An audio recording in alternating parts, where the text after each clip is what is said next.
The autumn wind cut through Benjamin Crawford's worn coat as he stood in the town square of Cedar Falls, Ohio, clutching his last $23. The livestock auction was in full swing, but Benjamin wasn't here for cattle or horses. Desperation had driven him to something he never thought he'd consider: the indentured servant market that operated in the shadows of respectable commerce. His weathered hands trembled as he watched a young woman being led to the auction block. She couldn't have been more than 19, with auburn hair that caught the morning light and eyes the color of storm clouds. What struck him most wasn't her beauty, but her absolute silence. While other servants pleaded or wept, she stood with quiet dignity, her lips sealed as if by some invisible force. Benjamin had no way of knowing that purchasing this silent girl would unravel a mystery spanning 3 states, expose a criminal network that reached into the highest levels of society, and ultimately save his failing farm through knowledge that would change agriculture forever. All he knew was that she looked as lost and desperate as he felt. The auctioneer's hammer fell, and with it, Benjamin Crawford's life changed in ways he could never have imagined. Before we jump back in, tell us where you're tuning in from, and if this story touches you, make sure you're subscribed, because tomorrow I've saved something extra special for you. Benjamin Crawford stood in the middle of his barren cornfield, the October sun beating down on soil that had yielded nothing but disappointment for the 3rd consecutive year. The drought that had gripped southwestern Ohio since spring had transformed his once fertile land into something resembling a moonscape-cracked earth stretched endlessly in every direction, punctuated only by the skeletal remains of corn stalks that had withered before reaching knee-height. He pulled off his battered hat and wiped the sweat from his forehead with a sleeve that had been mended so many times it was more patch than original fabric. At 35, Benjamin looked at least a decade older, his face weathered by sun and worry, his dark hair prematurely streaked with gray. The laugh lines around his blue eyes had deepened into permanent creases of concern. "This can't be happening," he muttered to himself, kicking at a clod of earth that crumbled to dust at his touch. But it was happening, and had been happening with relentless persistence for 3 years running. The first year, when the rains failed and his corn crop withered, Benjamin had convinced himself it was just bad luck. Every farmer faced difficult seasons. He'd used his modest savings to plant again the following spring, certain that nature would restore its balance. When the second year brought more drought and another failed harvest, he'd borrowed against his land to try once more. Now, facing the complete failure of his 3rd crop, Benjamin confronted a reality he'd been avoiding. He was ruined. The 160-acre farm had been in the Crawford family for 2 generations. His grandfather, Thomas Crawford, had claimed the land in 1847 as part of a government homestead program, clearing forests and breaking prairie to establish what became one of the most productive farms in Millbrook County. Benjamin's father, Robert, had built on that foundation, modernizing equipment and expanding operations until the Crawford farm was regarded as a model of agricultural success. Benjamin had inherited not just the land, but the responsibility of continuing that legacy. He'd grown up walking these fields with his father, learning to read soil conditions and weather patterns, understanding the delicate balance between risk and reward that defined farming life. When Robert Crawford died of pneumonia 5 years ago, Benjamin had felt confident in his ability to maintain the family tradition. That confidence now lay in ruins around him. The mathematical reality was stark and unforgiving. He owed $1,847 to Millbrook County Bank, money borrowed against his land to fund the past 2 years of failed planting. The bank president, Cornelius Whitman, had been patient but firm during their last meeting. Payment was due in full by November 15th, just 6 weeks away. Without it, the bank would foreclose on the Crawford property. Benjamin walked slowly toward the farmhouse, a modest 2-story structure that his grandfather had built with his own hands. The white paint was peeling, several shutters hung askew, and the front porch sagged slightly where a support beam had begun to rot. Like everything else on the farm, the house reflected the financial strain of recent years. Inside, the kitchen, that had once been the heart of family gatherings, now felt cavernous and empty. Benjamin's wife, Mary, had died 3 years ago from consumption, just months before the drought began. Sometimes he wondered if her death had somehow cursed the land, though he knew such thinking was foolish superstition. He sat heavily at the Pauta at the Zeno kitchen table, the same oak table where his family had shared thousands of meals, and spread out the papers that documented his financial predicament. Bank statements, loan documents, and ledger books told the story of steady decline with merciless precision. The savings account that had once contained nearly $800 now held $23.16. The equipment shed housed a plow with a broken blade, a cultivator missing several tines, and a wagon with a cracked axle, all requiring repairs he couldn't afford. The livestock consisted of one aging milk cow named Bessie, 3 chickens of questionable productivity, and a draft horse named Thunder who was as old and tired as Benjamin felt. Even if he sold everything, the animals, the equipment, the furniture he might raise, $200, it wouldn't even cover a tenth of what he owed the bank. Benjamin buried his face in his hands, feeling the weight of 3 generations of Crawford family history pressing down on his shoulders. His grandfather had fled poverty in Ireland, crossing an ocean to build something lasting in America.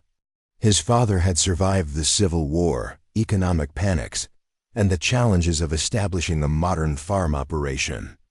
Now Benjamin faced the humiliating prospect of being the Crawford who lost it all. The sound of approaching hoofbeats interrupted his brooding. Through the kitchen window, he saw a familiar figure riding up the dirt path that led to his front door. Doc Harrison, the local physician, was one of the few people who still visited the Crawford farm regularly, though his calls were social rather than professional these days. "Benjamin," Doc Harrison called as he dismounted from his horse. "Hope you don't mind the intrusion, but I was riding out to check on the Henderson family and thought I'd stop by." Dr. James Harrison was a man in his early 60s with silver hair and kind eyes behind wire-rimmed spectacles. He'd been practicing medicine in Cedar Falls for over 30 years and had delivered Benjamin, treated Mary during her final illness, and served as unofficial counselor to half the families in the county. "Always welcome, Doc," Benjamin replied, stepping onto the porch to greet his visitor. "Though I'm afraid I can't offer much in the way of hospitality these days." Doc Harrison studied Benjamin's face with the practiced eye of a man accustomed to diagnosing problems that went beyond physical ailments. "You look tired, son.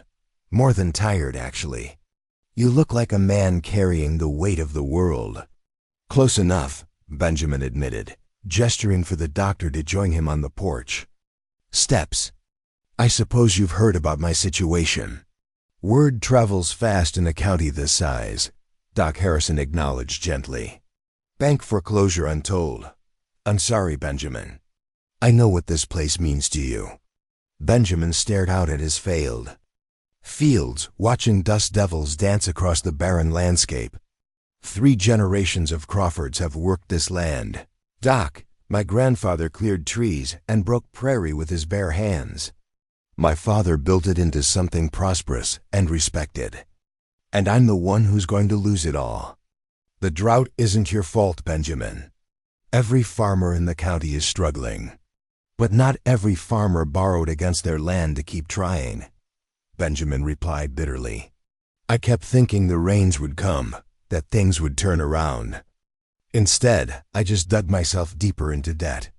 Doc Harrison was quiet for a moment, considering his words carefully. "Have you explored all your options? Sometimes there are solutions that aren't immediately obvious." "What options?" Benjamin's laugh was harsh and humorless. "I've got $23 to my name, equipment that's falling apart, and land that won't grow anything but weeds. The bank wants $1,800 in 6 weeks, or they take everything." What about selling part of the property? Keep the house and maybe 20 acres. Use the money to pay off the debt? Benjamin shook his head. Whitman at the bank made it clear, it's all or nothing. They want the entire property, or they want full payment. No partial arrangements. The two men sat in comfortable silence for several minutes, watching the sun sink lower toward the horizon. Finally, Doc Harrison spoke again, his voice carefully neutral. Benjamin, I'm going to tell you something, and I want you to hear me out before you react. There's going to be a labor auction in town tomorrow. Indentured servants, mostly folks who've fallen on hard times and are willing to work off debts or legal troubles. Benjamin looked at him sharply. Doc, I can't afford to hire anyone. I just told you. Listen to me, Doc Harrison interrupted. Gently. Some of these people aren't looking for wages. They're looking for basic shelter and food in exchange for work. A partnership arrangement, you might say. Someone to help you work the land in exchange for a place to live and meals. The suggestion hung in the air between them like morning fog. Benjamin had heard of such arrangements, though they were more common in larger cities where desperate immigrants sold years of their lives for passage to America or basic survival. The idea of purchasing another human being's labor, even temporarily, sat uneasily with him. I don't know, Doc. It feels wrong somehow. More wrong than losing your family's farm? Doc Harrison's voice was gentle but direct. More wrong than giving up on everything your grandfather and father built? Benjamin considered this. His grandfather had often spoken of the desperation that drove him from Ireland, the willingness to do whatever was necessary to build a better life for his family. Perhaps the circumstances were different, but the fundamental challenge was the same: survival. Even if I could afford an indentured servant, what good would it do? The problem isn't labor, it's money. I need cash to pay the bank, and I need knowledge about how to make this land productive again. As for the money, Doc Harrison said slowly, that might not be as impossible as you think. There are government programs for agricultural improvement, grants available for farmers willing to try new methods. But they require documentation, proper applications, someone who can read and write well enough to navigate bureaucracy. Benjamin frowned. His education had been practical rather than formal. He could read well enough and manage basic arithmetic, but complex paperwork was beyond his abilities.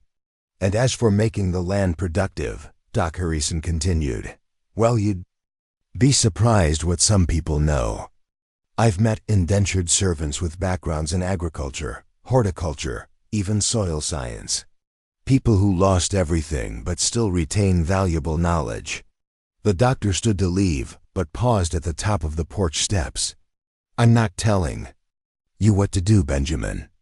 But I am telling you that tomorrow's auction might offer possibilities you haven't considered. Sometimes salvation comes from unexpected directions. After Doc Harrison rode away, Benjamin remained on the porch as darkness settled over his failed farm. The silence was profound, no sounds of livestock beyond Bessie's occasional lowing and the rustle of chickens settling in for the night. In better years, the evening would have been filled with the sounds of prosperity, hired hands finishing their work, the dinner bell calling workers to the main house, the general bustle of a successful agricultural operation. Now there was only silence and the weight of impossible decisions. Benjamin thought about his grandfather's stories of the ocean crossing from Ireland, the desperation that drove a young man to leave everything familiar behind for the uncertain promise of American opportunity. Thomas Crawford had arrived with nothing but determination and a willingness to work harder than anyone thought possible. He'd built something lasting from nothing. Perhaps, Benjamin thought, the solution to his current crisis required the same kind of desperate courage his grandfather had shown 60 years earlier. Perhaps salvation really could come from unexpected directions, even if those directions challenged everything he thought he knew about right and wrong. As the first stars appeared in the darkening sky, Benjamin Crawford made a decision that would change not only his own life, but the lives of people he had never met and circumstances he couldn't begin to imagine. Tomorrow, he would take his last $23 to the labor auction in Cedar Falls. He would look for someone whose desperation matched his own. Someone willing to gamble their future on the possibility that, together, they might salvage something from the ruins of their individual failures. He had no way of knowing that among the people offered for sale, tomorrow would be a young woman whose silence concealed secrets that could save his farm, expose a criminal conspiracy, and ultimately restore his faith in the possibility of redemption. All he knew was that conventional solutions had failed, and only unconventional risks offered any hope of survival. The Crawford farm had been built by desperate courage. Perhaps it would be saved the same way. Preparing and narrating this story took us a lot of time, so if you are enjoying it, subscribe to our channel. It means a lot to us. Now back to the story. The morning of the labor auction dawned gray and cold, with a sharp wind that carried the promise of winter. Benjamin Crawford hitched Thunder to his wagon before sunrise, the old draft horse snorting clouds of vapor in the frigid air. The $23.16, every penny he had left in the world sat heavy in his coat pocket as he began the 12-mile journey to Cedar Falls. The wagon wheels creaked along the rutted dirt road, each turn bringing him closer to a decision that felt both inevitable and impossible. Benjamin had spent the sleepless night wrestling with doubts that gnawed at him like physical pain. What kind of man purchased another human being's labor? What desperate circumstances drove people to sell years of their lives for basic survival? As Thunder plodded steadily toward town, Benjamin encountered other travelers heading in the same direction. A well-dressed man in a fine carriage passed him without acknowledgement, probably a plantation owner from the southern part of the state. The kind of person who regularly purchased indentured servants to work tobacco fields. Behind Benjamin, a modest farm wagon carried a family he didn't recognize, their conversation revealing they were seeking domestic help for an ailing grandmother. The diversity of people traveling to the auction unsettled Benjamin. These weren't just desperate farmers like himself, but established landowners treating the purchase of human labor as routine business. The realization made him question whether he belonged among them, whether his circumstances justified participating in something that felt morally ambiguous at best. Cedar Falls appeared ahead like a cluster of wooden buildings huddled against the morning chill. The town had grown considerably since Benjamin's childhood, when it consisted of little more than a general store, a church, and a few scattered houses. Now it boasted a proper main street lined with shops, a hotel, a bank, and the imposing brick courthouse where county business was conducted. The labor auction was held in a large barn behind Hartwell's livery stable, away from the main commercial district but close enough for interested buyers to attend between other business errands. As Benjamin approached the barn, he could hear the murmur of voices and the occasional sharp crack of an auctioneer's gavel. He tied Thunder to a hitching post and paused at the barn entrance, steeling himself for what lay ahead. Through the open doors, he could see perhaps 60 people gathered around a raised platform where the auctioneer conducted his business. Some were clearly potential buyers, well-dressed men with the confident bearing of successful farmers or businessmen. Others appeared to be family members of those being sold, their faces etched with sorrow and resignation. Benjamin found a position near the back of the crowd where he could observe without drawing attention. The scene before him was both fascinating and disturbing. On the platform, a middle-aged man in torn clothing was being examined by potential buyers like livestock at a cattle auction. The auctioneer, a heavy-set man named Morrison, described the man's qualifications with the detached efficiency of someone selling farm equipment.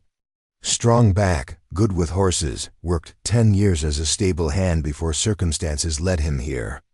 Morrison announced, "Contract terms are 5 years in exchange for room, board, and basic clothing. Bidding starts at $15. The bidding was brief and businesslike. A farmer from the eastern part of the county purchased the man's contract for $22, and the stable hand was led away to complete the paperwork that would bind him to 5 years of labor. Benjamin watched this process repeat itself. With growing unease, a young man skilled in carpentry sold for $31. An older woman experienced in cooking and household management went for $18. Each transaction was conducted with the same matter-of-fact efficiency. Human lives reduced to contracts and monetary values. As the morning progressed, Benjamin began to understand the complex circumstances that brought people to the auction block. Some were immigrants who had sold their labor to pay for passage to America.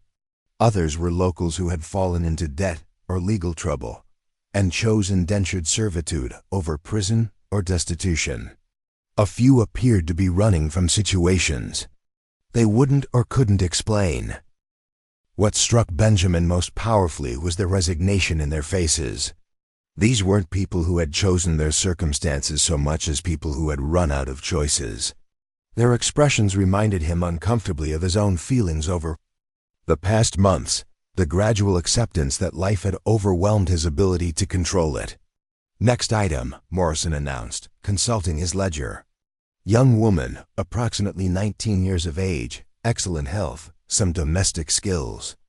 Special circumstances require disclosure that she has not spoken since arriving here 3 days ago. Could be temporary shock or permanent condition. Buyer assumes all risks. Benjamin looked up sharply as a young woman was led onto the platform. She was small and slender, with auburn hair braided simply behind her head and gray eyes that seemed to take in everything while revealing nothing. Her dress was plain but clean, suggesting someone had taken care to present her well. What struck Benjamin immediately was her bearing, despite her circumstances. She carried herself with quiet dignity that commanded respect. "Bidding starts at $10 due to the speech issue," Morrison continued. "Contract terms are standard room, board, clothing, and basic medical care in exchange for domestic or agricultural labor." The crowd's response was notably lukewarm. Several potential buyers examined her briefly, but the inability to communicate seemed to discourage serious interest. In an era when domestic servants needed to take orders and interact with family members, a mute woman presented obvious challenges. $12. Called a voice from the front of the crowd. Benjamin craned his neck to see the bidder, a thin man with calculating eyes and the demeanor of someone accustomed to finding bargains in other people's misfortune. Something about the man's expression made Benjamin uncomfortable, though he couldn't articulate why. $14 came another bid, this time from a woman whose expensive dress and imperious manner suggested wealth and social position. As the bidding continued slowly upward, Benjamin found himself studying the young woman more closely. Unlike the previous auction subjects, she didn't appear resigned or defeated. Instead, her gray eyes moved constantly, observing the crowd with what seemed like intelligence and calculation. There was something almost predatory in her attention, as if she were evaluating the bidders as much as they were evaluating her. When their eyes met across the crowd, Benjamin felt an unexpected jolt of recognition. Not that he knew her, but that he understood something fundamental about her situation. She was trapped by circumstances beyond her control, forced to depend on the mercy of strangers, her future determined by forces she couldn't influence. It was exactly how he had felt for the past 3 years. $18, bid the thin man with calculating eyes. The woman in expensive dress shook her head and withdrew from the bidding. The auctioneer looked around the crowd hopefully, but no other bids emerged. $18 was apparently the market value for a mute domestic servant. $18 once, $18 twice, $20, Benjamin heard himself say, the words emerging before his conscious mind had decided to speak. The crowd turned to look at him, and Benjamin felt heat rise in his cheeks. He hadn't planned to bid, hadn't even been certain he would find anyone worth purchasing.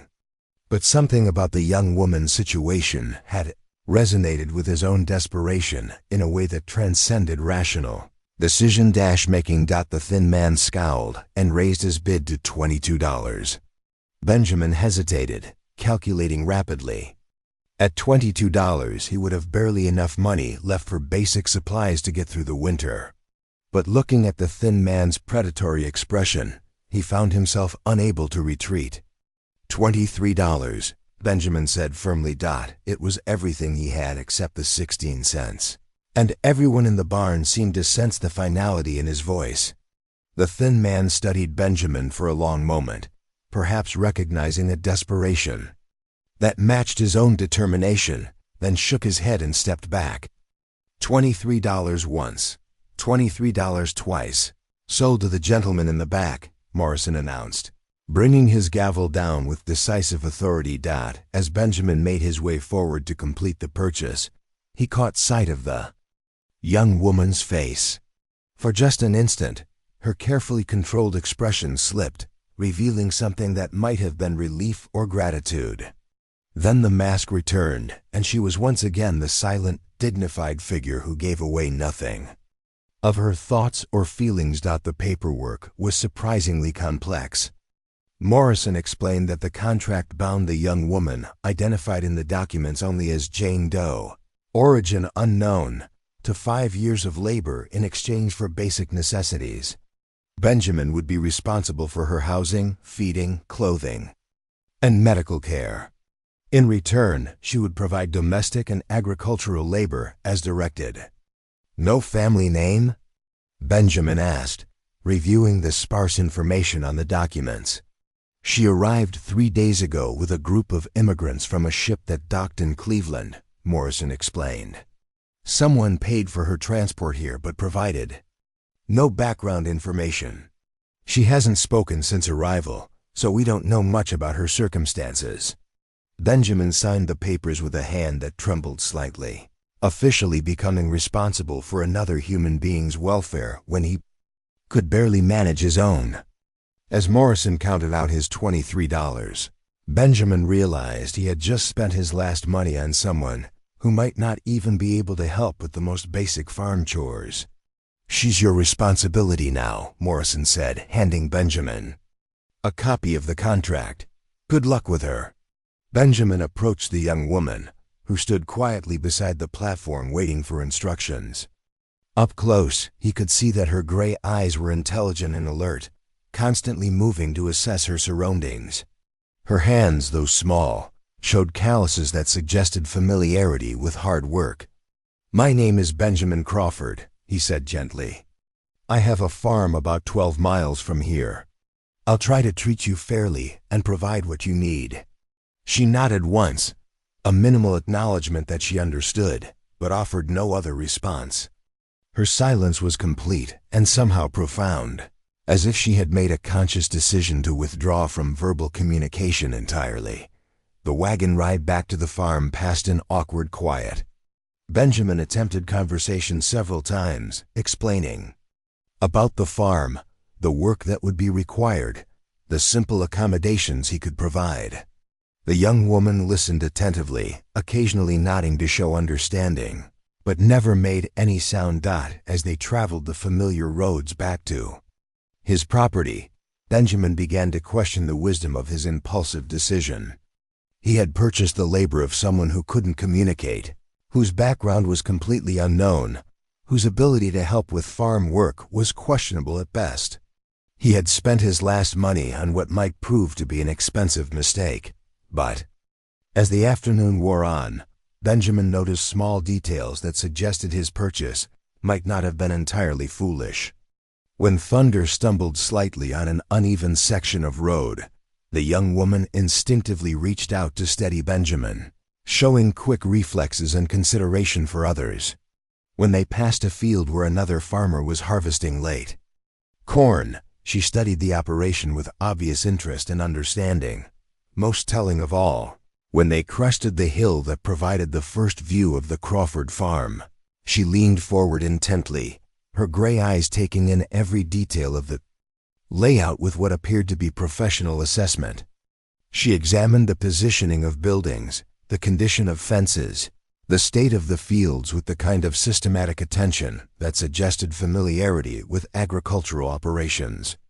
"It's not much to look at these days," Benjamin said, following her gaze across his drought-damaged property. "Used to be one of the finest farms in the county, but 3 years of failed crops have taken their toll." For the first time since leaving the auction, the young woman turned to look directly at him. Her gray eyes held an expression that seemed almost sympathetic, as if she understood something about failure and loss from personal experience. Then she returned her attention to the farm, her gaze lingering on details that most people would overlook: soil composition, drainage patterns, the orientation of fields relative to prevailing winds. As they pulled up to the farmhouse, Benjamin realized that regardless of whether his decision had been wise or foolish, it was irrevocable. He now had 23 cents to his name, a farm on the verge of foreclosure, and responsibility for someone whose very silence suggested secrets he couldn't begin to imagine. What he didn't know was that the young woman sitting beside him possessed knowledge that could revolutionize agriculture, secrets worth more than his entire debt, and a past that connected to criminal enterprises spanning multiple states. All he knew was that she represented his last desperate attempt to find a solution to problems that conventional wisdom couldn't solve. The first test of their unusual partnership would come sooner than either of them expected. The afternoon sun was beginning its descent when Benjamin Crawford's wagon rolled to a stop in front of the weathered farmhouse that had been home to 3 generations of his family.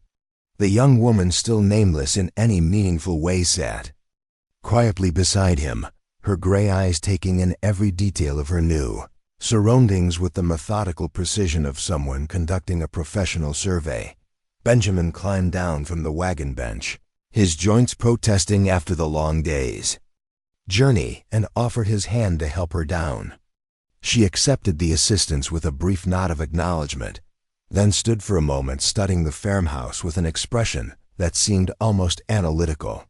Her gaze moved from the sagging front porch to the peeling paint, from the crooked shutters to the roof where several shingles had blown away during the previous winter's storms. "It's not much," Benjamin said, feeling oddly defensive about the property's deteriorated condition. "The house is solid enough, just needs maintenance I haven't been able to afford. Your room will be upstairs. It's small but private, with a window facing east toward the sunrise." She nodded again, the same minimal response she had given to everything throughout their journey. Benjamin was beginning to understand that her silence wasn't rude or sullen, but rather seemed like a deliberate choice, as if she had decided that words were unnecessary or potentially dangerous. Thunder whickered softly, reminding Benjamin that the horse needed attention after the long day's work. "Let me show you inside first," he said. "Then I'll need to tend to the animals before dark." The farmhouse's interior reflected the same decline as its exterior. The front parlor, once Mary's pride with its careful arrangement of furniture and delicate lace curtains, now felt dusty and abandoned. The kitchen, which had been the heart of family life, was functional but sparse: a wood-burning stove, a simple table with 2 chairs, shelves holding basic dishes and cookware. The young woman moved through the rooms with the same careful attention she had shown the exterior, but Benjamin noticed something different in her behavior. When they entered the kitchen, she paused beside the stove and ran her fingers along its surface, testing the smoothness of the iron and examining the condition of the oven door hinges. At the sink, she checked the pump handle and studied the water flow when Benjamin demonstrated its operation. "You know something about housework?"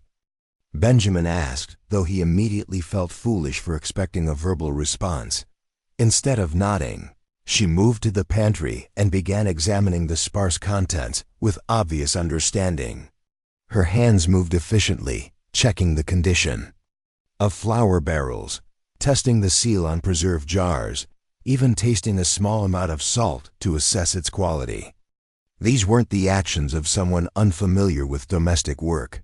They were the methodical checks of someone who understood food storage and kitchen Management. Benjamin led her upstairs to the small bedroom that would be hers. It had been Mary's sewing room before her death, containing a single bed, a small dresser, and a chair positioned near the window. The room was clean but obviously unused, with the musty smell of a space that had been closed off for too long. "I'll bring up some fresh linens," Benjamin said, opening the window to let in air. "There's a wash basin and pitcher on the dresser, and I can bring hot water up from the kitchen when needed." For the first time since leaving the auction, the young woman's carefully controlled expression showed a flicker of something that might have been surprise or gratitude.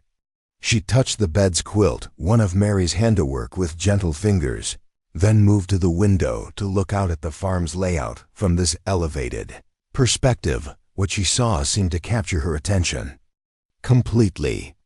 From the second-floor window, the entire Crawford property was visible.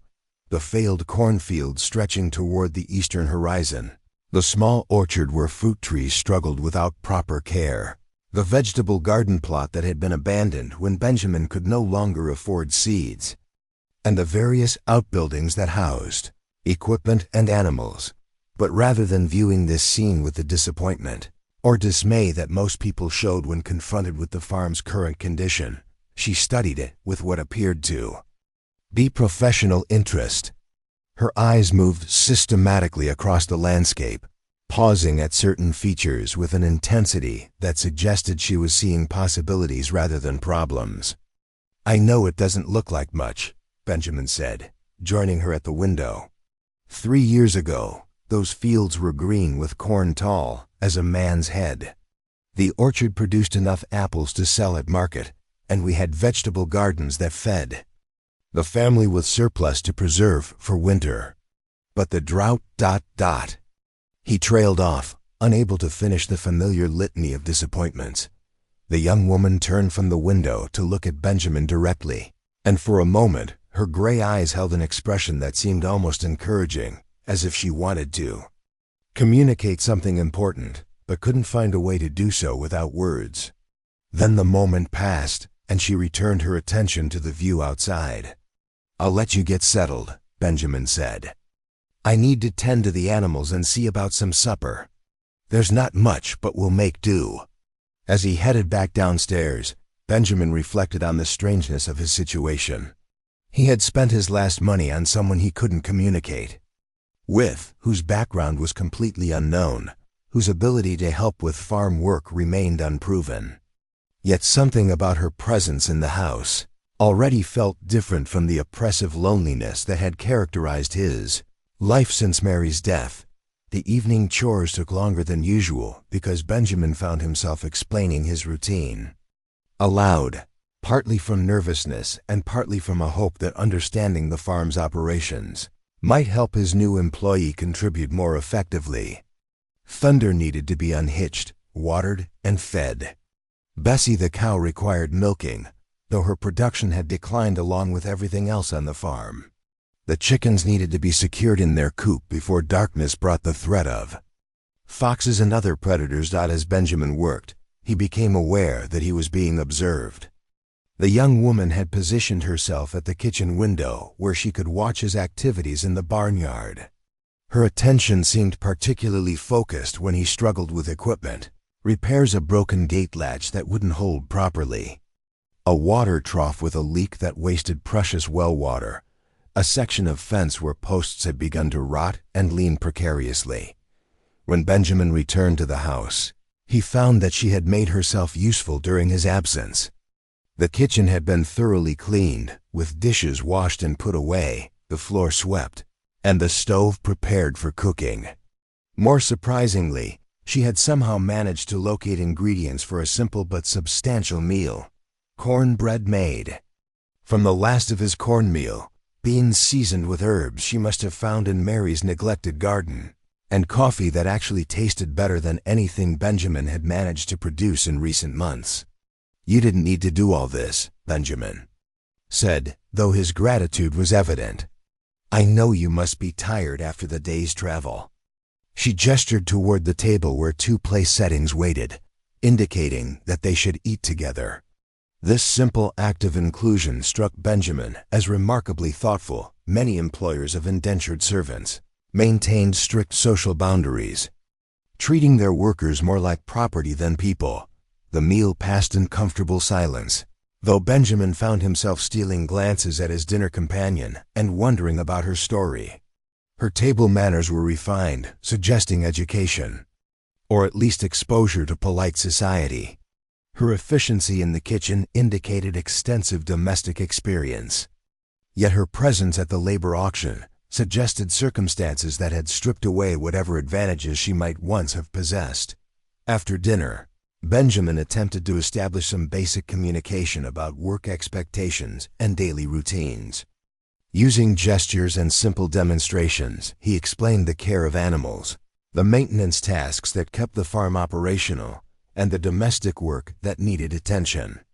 She followed his explanations with obvious understanding, occasionally nodding or asking questions, through expressive looks that somehow conveyed meaning despite her silence. As the evening wore on, Benjamin began to notice details that suggested his impulsive purchase might not have been entirely foolish. When he mentioned the need to repair the broken gate latch, she moved to examine the mechanism and quickly identified the specific problem: a worn spring that needed replacement. When he struggled to explain the feeding schedule for the animals, she demonstrated her understanding by correctly anticipating his instructions. Most intriguing of all, when Benjamin mentioned his plans to attempt one more planting before winter, to try growing winter wheat as a desperate measure to show the bank some agricultural activity, she became intensely attentive. Her gray eyes fixed on his face with such focus that Benjamin felt compelled to elaborate on his limited knowledge of winter wheat cultivation. "I've never tried it before," he admitted. "Wheat's not common in this part of Ohio, and I don't really know the proper methods. But I've heard it can survive cold weather and provide a crop when spring corn fails. It's probably a foolish idea, but I'm running out of options." At the mention of wheat cultivation, something shifted in the young woman's demeanor. She rose from her chair and moved to the kitchen window, looking out at the barren fields with a new intensity. Her hands moved restlessly, as if she wanted to gesture or draw diagrams to communicate something complex and important. Benjamin joined her at the window, trying to understand what had captured her attention. "Do you know something about wheat farming?" he asked hopefully. Instead of her usual nod, she turned to face him directly and opened her mouth as if to speak, then closed it again with obvious frustration. For a moment, Benjamin thought he saw tears of frustration in her gray eyes before she controlled her expression and returned to studying the fields. The moments stretched between them, heavy with unspoken communication and missed opportunities. Benjamin sensed that she possessed knowledge that could help him, but her mysterious silence made it impossible to access that information. He was like a man dying of thirst while standing beside a well, unable to find a way to draw water. "Tomorrow," Benjamin said finally, "I'll show you the rest of the farm. Maybe we can find ways to work together, even without words." She nodded, but her attention remained fixed on the darkening fields outside. Something about the landscape seemed to call to her, as if she could see possibilities that remained invisible to Benjamin's discouraged eyes. As they prepared to retire for the evening, Benjamin lit a lamp to help her navigate the unfamiliar stairs to her room.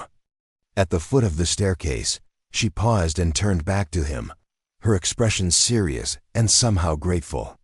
For just an instant, her lips parted as if she might attempt to speak, but then she seemed to reconsider and simply inclined her head. In what felt like both thanks and a promise, Benjamin watched her climb the stairs, noting the quiet grace of her movement and the way she paused at the landing to look back once more before disappearing into her room. For the first time in months, the farmhouse didn't feel empty and defeated. The presence of another person, even one who couldn't speak, had restored some sense of life and possibility to the place. As Benjamin banked the fire and prepared for sleep, he found himself cautiously optimistic about his impulsive decision to purchase the young woman's contract. She was clearly intelligent, hardworking, and possessed domestic skills that would make his daily life significantly easier. More intriguingly, her reaction to his mention of wheat farming suggested knowledge that might prove valuable in ways he couldn't yet understand. What Benjamin didn't know was that upstairs in her small room, the young woman was lying awake, staring at the ceiling, fighting an internal battle between the safety of continued silence and the desperate need to share information that could save his farm. Her real name was Emma Hartwell, and she was the daughter of one of the most innovative agricultural scientists in America, a man whose revolutionary farming methods had been stolen and suppressed by powerful interests who profited from agricultural failure. Emma's silence wasn't the result of trauma or disability, but a carefully calculated survival strategy. She possessed knowledge worth thousands of dollars and secrets that powerful men would kill to protect. Breaking her silence to help Benjamin Crawford might save his farm, but it would also expose her to dangers that had already cost her everything she had ever loved. The decisions she faced in the darkness of her small room would determine not only the fate of the Crawford farm, but the future of agriculture in Ohio and beyond. Tomorrow would bring the first test of whether she could find a way to help Benjamin without revealing the full truth of who she was and what she knew. Dawn broke, crisp and clear over the Crawford farm, painting the frost-covered fields in shades of gold and amber. Benjamin woke to the unfamiliar sound of activity in his kitchen, the gentle clatter of dishes, the whisper of a broom against wooden floors, and the welcoming aroma of coffee brewing stronger and more fragrant than any he had managed to produce in years. He dressed quickly and descended the stairs to find his household transformed. Emma, he had begun thinking of her by that name after hearing Morrison use it at the auction, though he suspected it wasn't her real name, had risen before dawn to complete a remarkable array of morning tasks. Not only had she prepared breakfast, but she had reorganized the entire kitchen with an efficiency that spoke of deep understanding of domestic management. "Good morning," Benjamin said, still adjusting to the presence of another person in his home. "You didn't need to do all this." Emma looked up from the stove where she was tending what appeared to be genuine ham and eggs, luxuries Benjamin hadn't enjoyed in months. She offered a brief smile and gestured toward the table, indicating he should sit while she finished cooking. Her movements in the kitchen were fluid and practiced, suggesting years of experience managing a household. As Benjamin settled at the table with his coffee, he noticed details that hadn't been visible the previous evening. Emma had not only cleaned and organized, but had also conducted what appeared to be a thorough inventory of the kitchen's contents. Several items that had been pushed to the back of cupboards, a bag of dried beans, some preserved fruit, spices Benjamin had forgotten he owned, now sat prominently on the counter, ready for use. "How did you find all this?" Benjamin asked, gesturing toward the ingredients she had assembled. "I thought I was down to cornmeal and coffee." Emma pointed toward the cellar door and made a series of gestures that conveyed she had explored the basement storage areas. Her ability to communicate complex ideas through simple movements was remarkable, suggesting intelligence and creativity that transcended her inability or unwillingness to speak. The breakfast she placed before him was both substantial and skillfully prepared. The eggs were perfectly cooked, the ham sliced to ideal thickness, and the biscuits she had somehow managed to produce were light and flavorful. More importantly, Benjamin realized as he ate, she had managed to create this meal using only ingredients already present on the farm, finding abundance where he had seen only scarcity. "This is remarkable," Benjamin said between bites. "I haven't eaten this well since ... He paused, realizing he had been about to mention Mary's cooking, then continued, more carefully, "Since I've been managing on my own." Emma nodded with what seemed like understanding, then moved to the window to study the morning light falling across the fields. Her attention appeared focused on specific areas of the property, and Benjamin noticed she had positioned a piece of paper and a pencil on the windowsill, as if planning to make notes or drawings. After breakfast, Benjamin led Emma on a comprehensive tour of the farm's operations. He had planned to start with the animal care routines, but she indicated through gestures that she wanted to examine the fields first. Her interest in the agricultural aspects of the property was intense and systematic, quite different from the polite attention most domestic workers showed toward farming operations. In the failed cornfield, Emma's behavior became particularly intriguing. She knelt to examine the soil, taking small samples and testing their texture between her fingers. She studied the spacing of the withered corn stalks, measured the depth of furrows with her hands, and even tasted small amounts of earth to assess its composition. "The soil's played out," Benjamin explained, watching her methodical examination. 3 years of drought and failed crops have left it depleted. I've been told it might take years to restore fertility, assuming I could afford the necessary amendments. Emma looked up sharply at his mention of soil amendments, her gray eyes bright with obvious interest. She rose and walked to a different section of the field, where she repeated her testing process. Then she moved to a third area and a fourth, each time conducting the same careful analysis. Benjamin followed her movements with growing curiosity. Her examination wasn't random. She was testing specific locations based on some kind of systematic understanding of agricultural principles. When she finally straightened and looked at him, her expression was thoughtful and almost excited, as if she had discovered something significant. "Do you see something I'm missing?" Benjamin asked hopefully. Instead of her usual nod or gesture, Emma walked to the edge of the field where she found a stick and began drawing in a patch of soft earth. Her diagram was crude, but clearly represented the layout of Benjamin's cornfield, with specific areas marked in different ways. She pointed to certain sections and made gestures that seemed to indicate varying conditions or treatments. Benjamin studied her rough map, trying to understand what she was attempting to communicate. "You think different parts of the field have different problems?" he asked. Emma nodded vigorously, then drew additional marks on her diagram. Her excitement was palpable, as if she had identified solutions but couldn't find a way to explain them adequately without words. Their tour continued to the abandoned vegetable garden, where Emma's behavior became even more revealing. She moved through the overgrown plot with obvious familiarity, identifying the remnants of different crops and examining the soil conditions in each section. When she found a small area where volunteer herbs had continued growing despite neglect, her face lit up with genuine pleasure. "My wife planted those," Benjamin said, following Emma's gaze to a patch of thriving sage and thyme. "She had a talent for knowing what would grow where. Said every plant had its preferences, and success came from matching plants to the right conditions." Emma turned to look at Benjamin with an expression that seemed almost reverent, as if his description of Mary's gardening philosophy had touched something important in her own understanding. She moved to the herb patch and began carefully harvesting the healthiest specimens, her actions suggesting plans for preservation or propagation. In the neglected orchard, Emma's expertise became impossible to ignore. She examined each fruit tree with the practiced eye of someone deeply familiar with agricultural science.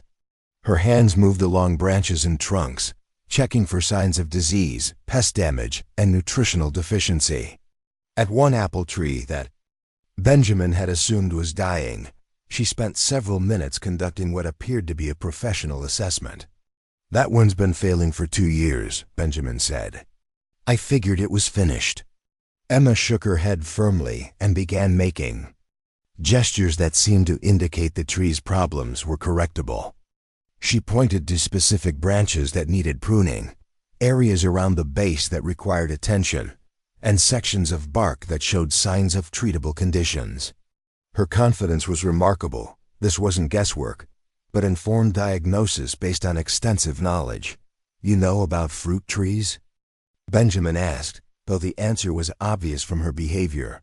Emma paused in her examination and looked at Benjamin. with an expression that seemed torn between eagerness to help and reluctance to reveal too much about her background. For a moment, he thought she might attempt to speak, but instead she returned to her silent assessment of the orchard's condition. The morning's revelations continued when they reached the equipment shed. Benjamin had expected Emma to show polite disinterest in the mechanical aspects of farming, but instead, she examined his tools and machinery with obvious understanding. When she found his broken plow, her reaction was immediate and practical. She identified the specific problem and used gestures to indicate a relatively simple repair that would restore its function. "You understand farm equipment?" Benjamin asked. Amazed, Emma nodded and moved to his cultivator, where she quickly diagnosed another repair issue that Benjamin had been avoiding due to lack of funds for professional assistance. Her knowledge wasn't superficial. She understood the mechanical principles underlying agricultural machinery and could identify solutions that would cost time and effort rather than money. By midday, Benjamin's understanding of his unusual employee had been completely transformed. This wasn't a desperate domestic worker who happened to have some familiarity with farm life. Emma possessed comprehensive knowledge of agriculture, from soil science to plant cultivation to equipment maintenance. Her expertise was deep and sophisticated, suggesting formal training or extensive experience with advanced farming methods.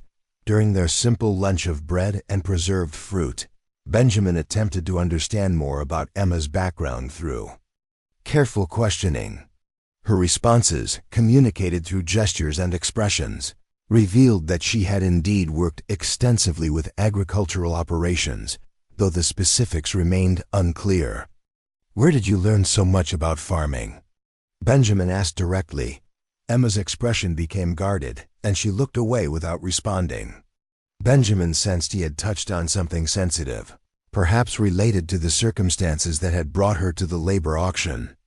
"It doesn't matter," Benjamin said gently. "What matters is that you're here now, and you clearly understand things about farming that I don't. If you're willing to help, I'd be grateful to learn from you." Emma looked back at him with surprise, as if she hadn't expected to be treated as a source of knowledge rather than simply a source of labor. Her expression softened, and she nodded with what appeared to be genuine willingness to share her expertise. The afternoon brought the first practical application of Emma's knowledge. Benjamin had planned to spend the day attempting repairs on his broken equipment, expecting to struggle through the work with limited success. Instead, Emma took the lead, demonstrating repair techniques that were both more effective and more efficient than Benjamin's usual approaches. Working together, they managed to restore function to 3 pieces of equipment that Benjamin had assumed would require professional repair or replacement. Emma's understanding of mechanical principles allowed her to identify creative solutions using materials already available on the farm. More importantly, she taught Benjamin the underlying concepts so he could handle similar problems independently. "In the future, where did you learn to do this?" Benjamin asked as they successfully repaired the plow's broken mounting bracket. Emma paused in her work and looked at Benjamin with an expression that seemed to be weighing difficult options. For a long moment, he thought she might attempt to explain, but instead she returned to the repair with renewed focus. As the day progressed, Benjamin began to understand that Emma's silence wasn't simply an inability to communicate. It was a deliberate choice driven by circumstances he couldn't yet comprehend. Her knowledge was too extensive and sophisticated to have been acquired casually.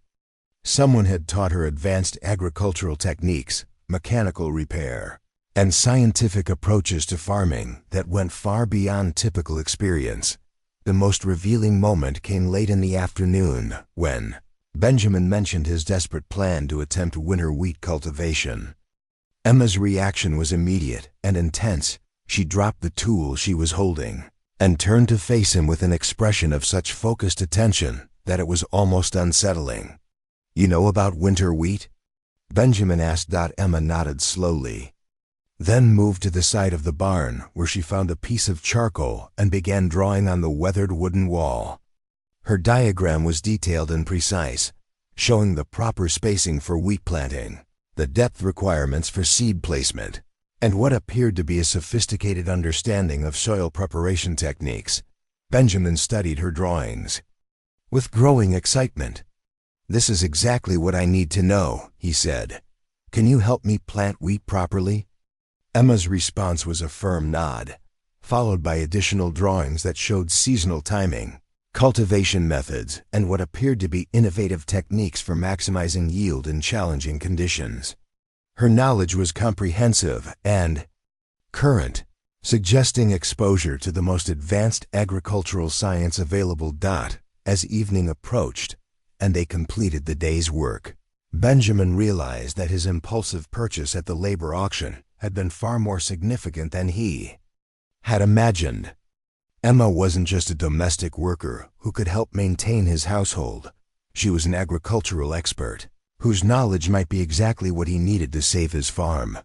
What he didn't yet understand was that Emma's expertise came with dangerous complications. Her knowledge had been acquired from one of America's most innovative agricultural scientists, and there were powerful interests who would do anything to prevent that information from being widely shared. Her silence wasn't just about personal protection, it was about survival in a world where agricultural knowledge represented enormous financial and political power.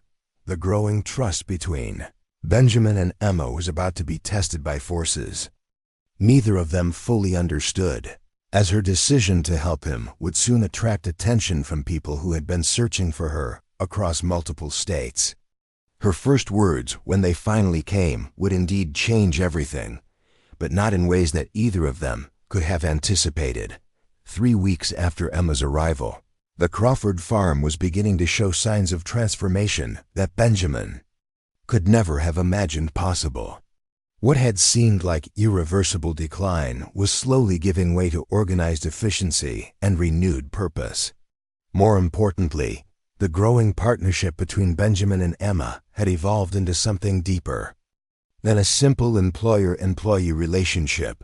The morning routine they had developed showcased their complementary abilities. Benjamin handled the heavy labor milking Bessie, feeding Thunder, and managing the larger farm equipment, while Emma focused on the domestic operations and agricultural planning that required her specialized knowledge. Their coordination was seamless, built on weeks of careful observation and mutual adaptation. Emma had found ingenious ways to communicate complex agricultural concepts without words. The barn wall had become her canvas, covered with detailed diagrams showing crop rotation patterns, soil treatment methods, and seasonal timing for various farming activities. Benjamin had learned to read her visual language, understanding the symbols and drawings that conveyed information more precisely than many written instructions. "I never realized how much I didn't know about farming," Benjamin admitted one morning as they reviewed Emma's latest diagram showing optimal spacing for winter wheat. "My father and grandfather were good farmers, but their methods were traditional. What you're showing me is science." Emma nodded and pointed to a section of her drawing that illustrated the relationship between soil chemistry and plant nutrition. Her understanding went far beyond practical experience. She comprehended the underlying principles that made certain techniques effective. Someone had taught her to think like a scientist rather than simply follow established practices. The most dramatic evidence of Emma's expertise was visible in the vegetable garden she had convinced Benjamin to restore. Using seeds she had somehow produced from the neglected herb patch, and techniques that maximized every square foot of growing space, she had created a productive garden that supplied fresh food for their table while preparing soil for future expansion. Benjamin watched her work in the garden with fascination and growing admiration. Emma's movements were purposeful and efficient, but there was also an artistic quality to how she arranged plants and managed growing spaces. She seemed to understand not just what would grow, but how different plants could support each other's development. "Where did you learn to plan gardens like this?" Benjamin asked, Crouching beside her as she carefully transplanted seedlings she had started in the kitchen window. Emma paused in her work and looked at Benjamin with an expression that had become familiar, a mixture of eagerness to explain and reluctance to reveal too much about her past. She gestured toward the thriving plants around them, then toward the larger farm, indicating that her knowledge came from extensive experience with agricultural operations. But Benjamin sensed there was more to her story. Her techniques were too sophisticated, her understanding too scientific, to have been acquired through casual farm work. Someone had provided her with formal training in agricultural science, and that someone had been exceptional in their field. Breakthrough in their relationship came during the third week, when Benjamin decided to trust Emma completely with the winter wheat project that represented his last hope for saving the farm. He had spent his final 16 cents on wheat seed, gambling everything on her ability to guide him through the planting process. "I'm putting the farm's future in your hands," Benjamin told her as they prepared the seed bed according to her detailed specifications. "If this wheat crop fails, I lose everything. But if it succeeds—" He paused, realizing he was asking her to shoulder enormous responsibility. "I trust your knowledge, even though I don't understand where it came from." Emma stopped working and looked at Benjamin directly, her gray eyes reflecting something that might have been gratitude or determination. For a moment, he thought she might attempt to speak, but instead she reached out and briefly touched his hand, the first deliberate physical contact between them since her arrival. The gesture was simple but profound, conveying more than words could have expressed. She was accepting responsibility, not just for the wheat crop, but for Benjamin's future. Her touch seemed to promise that she would use every bit of her knowledge and skill to help him succeed. The wheat planting itself was a revelation. Emma's techniques were unlike anything Benjamin had seen or heard described by other farmers. She had developed a system for optimal seed spacing that maximized both root development and nutrient access. Her methods for soil preparation involved specific amendments that she had created from materials available on the farm: composted organic matter, treated with precise combinations of wood ash and other elements. "This is revolutionary," Benjamin said, watching Emma demonstrate her planting technique. "Why aren't other farmers using these methods?" Emma's expression darkened at his question, and she looked away without responding. Benjamin sensed he had touched on something sensitive, perhaps related to why her knowledge wasn't more widely known or available. As they worked together over the following days, Benjamin began to piece together clues about Emma's background. Her understanding of agricultural science was current and sophisticated, suggesting recent training with advanced methods. Her mechanical knowledge indicated exposure to the latest farm equipment and repair techniques. Most telling of all, her approach to problem-solving was systematic and scientific, suggesting formal education rather than simply practical experience. The growing trust between them extended beyond agricultural work. In the evenings, they had developed a routine of sitting together in the kitchen while Emma worked on various projects: mending clothes, preparing materials for the next day's work, or creating detailed plans for future farm improvements. Benjamin found these quiet hours deeply satisfying, a restoration of the companionship that had been missing from his life since Mary's death. Emma's presence had transformed not just the farm's operations, but the emotional atmosphere of the entire property. The house felt lived in and cared for, with small improvements appearing daily. She had repaired the sagging porch steps, fixed the loose shutters, and somehow managed to make the kitchen more efficient and welcoming. "You've given me my home back," Benjamin told her one evening as they sat by the fire she had built in the parlor fireplace, the first time that room had been used since Mary's illness. "I didn't realize how much I'd lost until I started getting it back." Emma looked up from the sock she was darning and smiled, not the polite acknowledgement she usually offered, but a genuine expression of warmth and pleasure. The smile transformed her face revealing the beauty that her usual serious expression had kept hidden. In that moment, Benjamin realized his feelings toward Emma had evolved far beyond gratitude for her agricultural expertise or appreciation for her domestic skills. He was falling in love with her, not just with her knowledge or her industriousness, but with her intelligence, her quiet strength, and the gentle kindness she showed in countless small ways.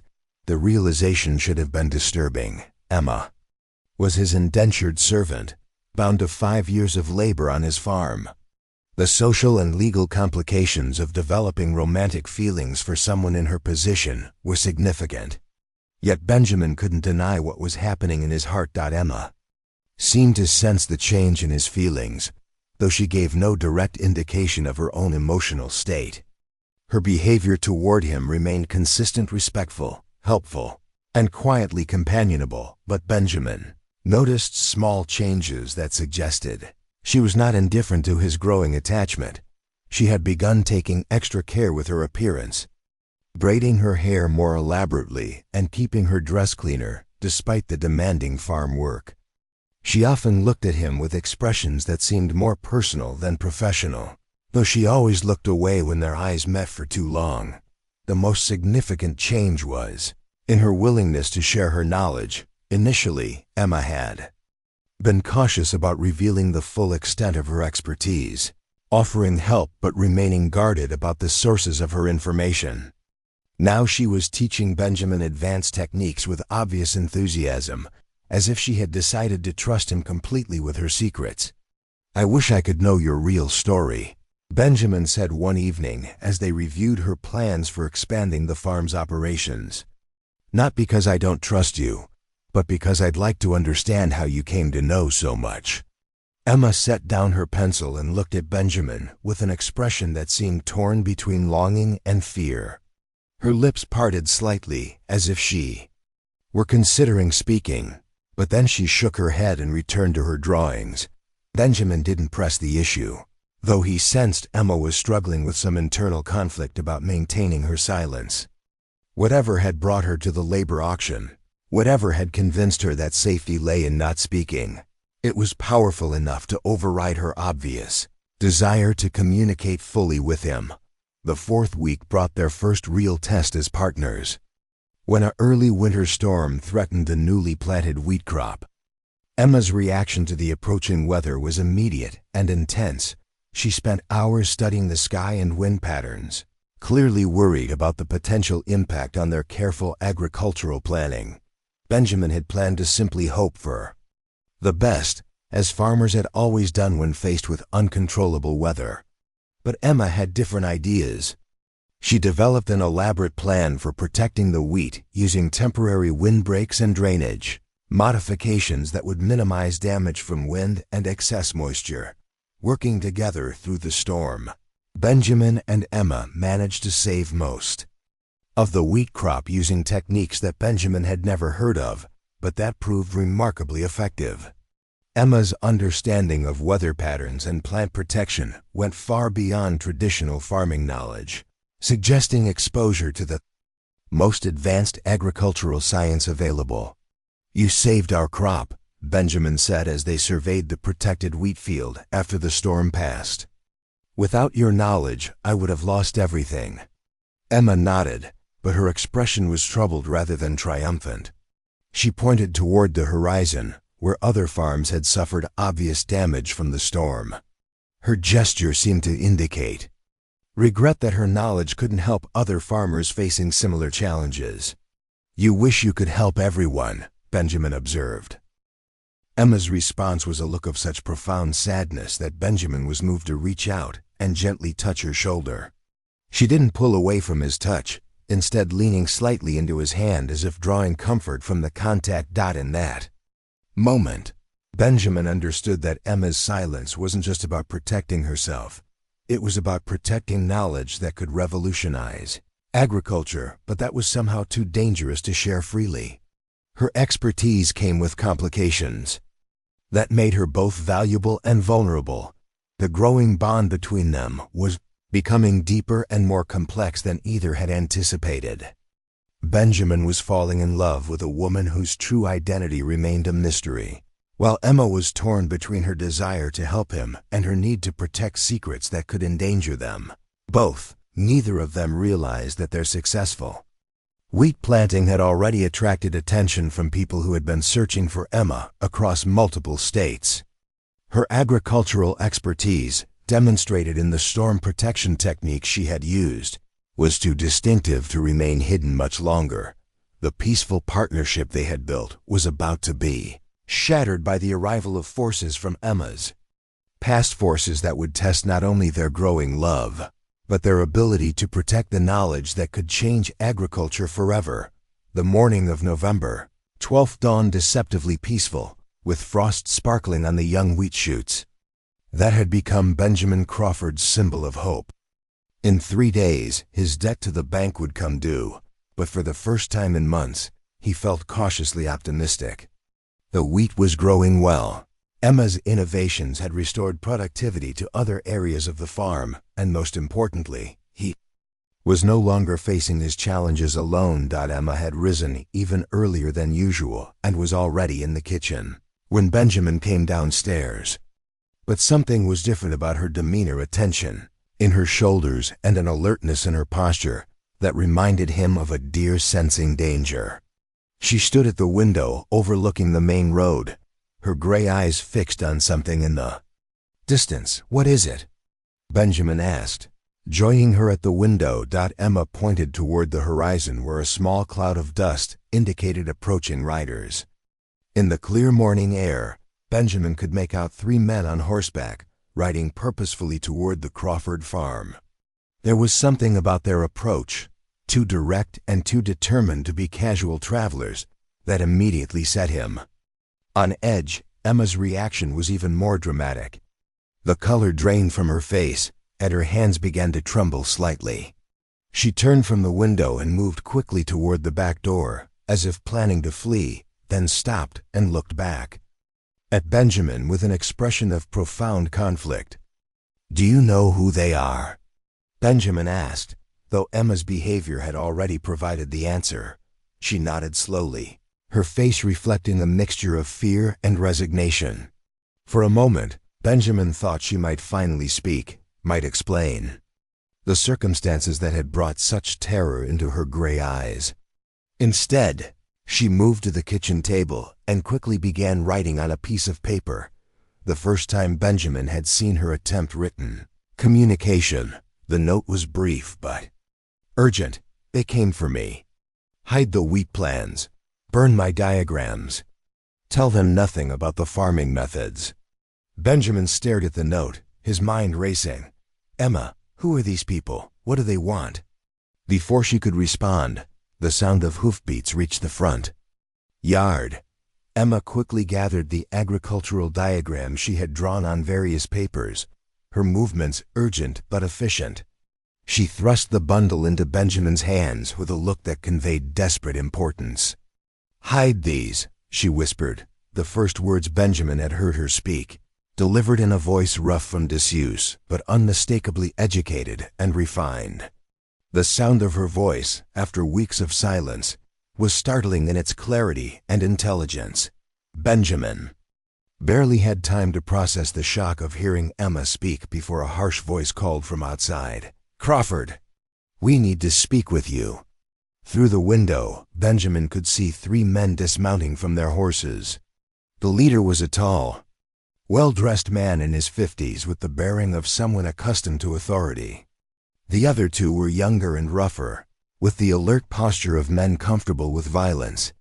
Emma moved quickly to the pantry and concealed herself behind the door, positioning herself where she could hear but not be immediately visible. Her transformation from confident farm partner to terrified fugitive was complete and heartbreaking. Benjamin opened the front door, stepping onto the porch to greet the visitors. "Good morning, gentlemen. What can I do for you?" The leader studied Benjamin with calculating eyes.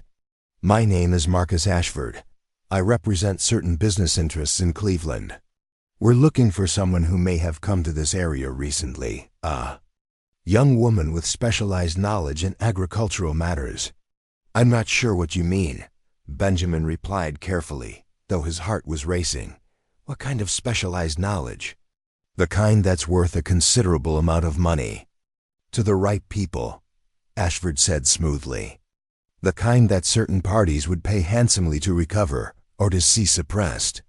One of the younger men stepped forward, his hand resting casually on the grip of a pistol. We heard you purchase someone at the labor auction in Cedar Falls. A few weeks back. Young woman, red hair, couldn't or wouldn't speak. Benjamin felt a chill that had nothing to do with the November air. These men had been tracking Emma with frightening efficiency, following a trail that led directly to his farm. I did hire domestic help, he admitted. But I'm not sure why that would interest businessmen from Cleveland. Because the woman you hired, Ashford said, is Emma Hartwell, daughter of the late Professor Jonathan Hartwell. And she possesses information that belongs to us. The name meant nothing to Benjamin, but from the kitchen came the sound of a sharp intake of breath. Emma's reaction suggested that these men knew exactly who she was and why she was valuable. Professor Hartwell, Ashford continued, was developing revolutionary agricultural techniques under contract to certain private interests. When he died unexpectedly last spring, his research materials disappeared. We have reason to believe his daughter memorized his methods before fleeing Cleveland. Benjamin's mind raced as pieces of the puzzle began falling into place. Emma's sophisticated knowledge, her scientific approach to farming, her obvious education, all of it made sense if she was the daughter of an agricultural scientist. Even if that were true, Benjamin said carefully, what makes you think she would be here? The third man, who had remained silent until now, spoke up. Because we've been tracking the results of Professor Hartwell's methods. The storm protection techniques used on this farm last week were identical to methods he developed. There's only one person who could have taught you those techniques. Benjamin realized with growing dread that Emma's expertise had made them both targets. Her knowledge was so distinctive that using it had created a trail these men could follow. I think you gentlemen are mistaken, Benjamin said, trying to project confidence he didn't feel. My farming methods are traditional, learned from my father and grandfather. Ashford smiled coldly. Mr. Crawford, we know Professor Hartwell's techniques when we see them. We also know his daughter is here. The question is whether you're going to cooperate voluntarily, or whether we need to be more persuasive. The threat was clear, and Benjamin realized he was facing men who would use violence without hesitation. But he also understood that Emma's knowledge represented something valuable enough to justify extreme measures. What exactly do you want? Benjamin asked. We want Emma Hartwell returned to Cleveland, Ashford replied. We also want all materials related to her father's research methods. In exchange, we're prepared to offer you sufficient money to pay your debts to the bank and maintain your farm. The offer was tempting, more than tempting. It was everything Benjamin needed to save his property. But the fear in Emma's eyes and the sinister nature of these men made acceptance impossible. And if I refuse, then you'll discover that farming can be a dangerous occupation, the gunman said quietly. Accidents happen, equipment fails, buildings catch fire, people get hurt. Before Benjamin could respond, Emma emerged from the kitchen.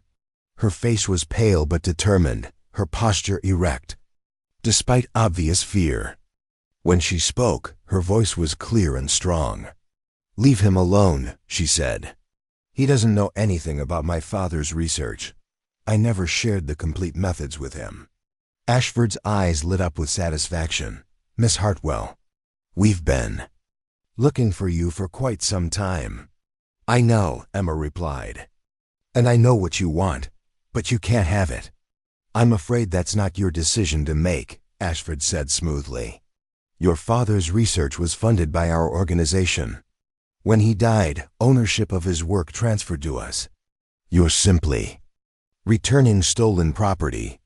Emma's laugh was bitter. My father discovered that your organization was planning to suppress his research rather than implement it. You wanted to control agricultural innovation, not advance it.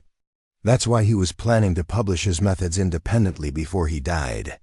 Before he had his unfortunate accident, the gunman corrected with obvious menace.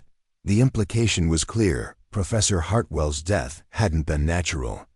Emma's face went white, but her voice remained steady. You killed him. We protected our investment, Ashford replied. Just as we're prepared to protect it now. You can come with us voluntarily, Miss Hartwell, or we can take more direct action.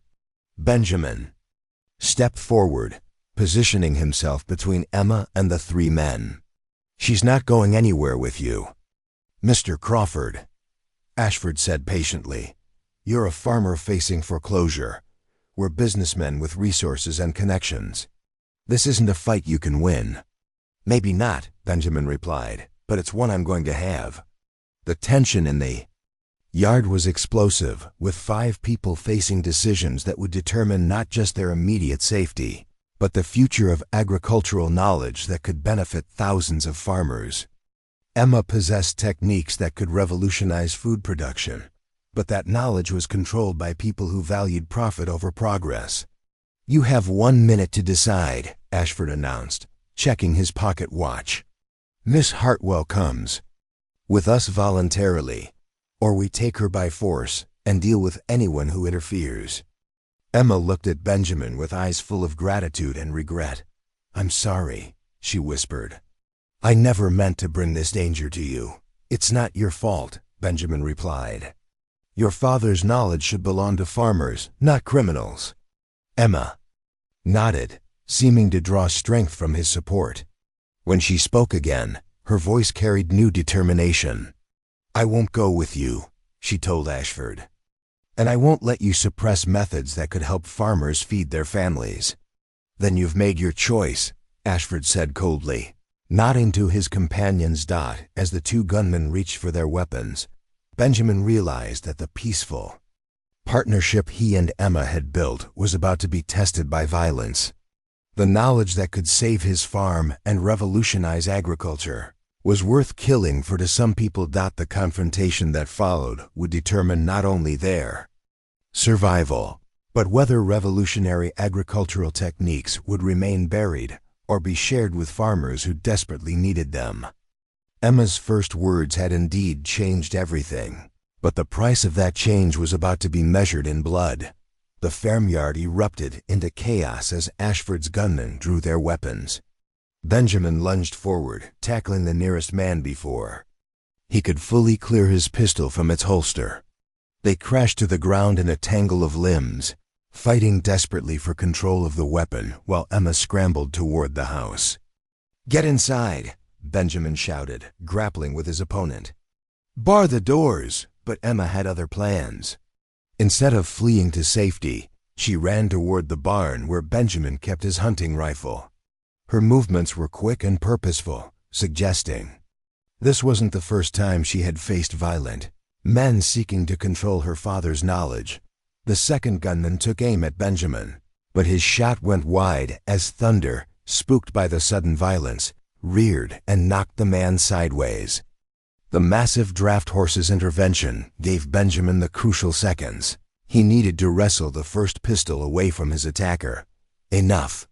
Ashford roared, drawing his own weapon and pointing it directly at Benjamin's head. Stop fighting, or I'll put a bullet in your skull right now. Benjamin froze, the captured pistol halfway to his hand. The cold click of Ashford's hammer being cocked echoed across the farmyard like a death sentence. That's better, Ashford said coldly. Now, Miss Hartwell, come out of that barn before your farmer friend loses his head. Emma emerged from the barn, empty-handed, her face pale but determined. Let him go, she said. This is between you and me. No, Benjamin said firmly, despite the gun pressed against his temple. Emma, don't. Silence, Ashford interrupted. Miss Hartwell, you're going to come with us voluntarily, and you're going to turn over all of your father's research methods. In exchange, we'll let Mr. Crawford live. Emma walked slowly toward the group, her gray eyes never leaving Benjamin's face. "And if I refuse? Then we kill him, burn his farm, and take you anyway," the recovered gunman said, blood trickling from a cut on his forehead where Benjamin had struck him. "Your choice, lady." As Emma approached, Benjamin noticed something in her expression that didn't match her apparent surrender. Her eyes held a calculating look, as if she were measuring distances and timing rather than accepting defeat. "I need your word that you'll let him live," Emma said, stopping about 10 feet away from the group. "You're hardly in a position to negotiate," Ashford replied. "But yes, if you cooperate fully, we'll leave your farmer friend unharmed." Emma nodded. Slowly, then did something unexpected. She smiled. "That's unfortunate," she said calmly, "because I was hoping you'd refuse." Before anyone could react to her strange response, the sharp crack of a rifle shot echoed across the farmyard. The gunman holding Benjamin jerked and stumbled backward, clutching his shoulder where a bullet had found its mark. "Nobody move," commanded an authoritative voice from the direction of the road. Benjamin looked up to see Sheriff Tom Harrison emerging from cover behind the stone wall that bordered his property. The lawman's rifle was trained on Ashford while 2 deputies moved to flank the group from different angles. "Drop your weapons," Harrison shouted. "You're surrounded."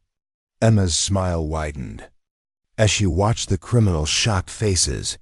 "I sent word to the sheriff 3 days ago," she explained. "I knew you'd eventually track me here, Mr. Ashford. I just wanted to make sure the law was waiting when you arrived." Ashford's face twisted with rage as he realized he'd been outmaneuvered. "You little, I wouldn't finish that sentence, Sheriff," Harrison advised, stepping closer with his rifle still aimed at Ashford's chest. "Drop the gun and step away from Mr. Crawford." Faced with overwhelming odds, Ashford had no choice but to comply. He slowly lowered his pistol and stepped back, his expression murderous.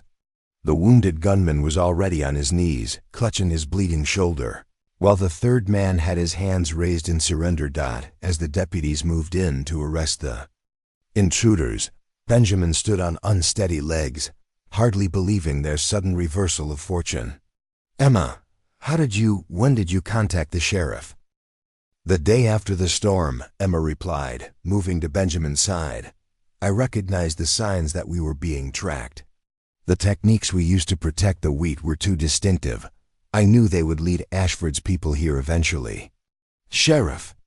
Harrison approached, keeping his rifle trained on the prisoners. "Miss Hartwell came to my office and explained the whole situation.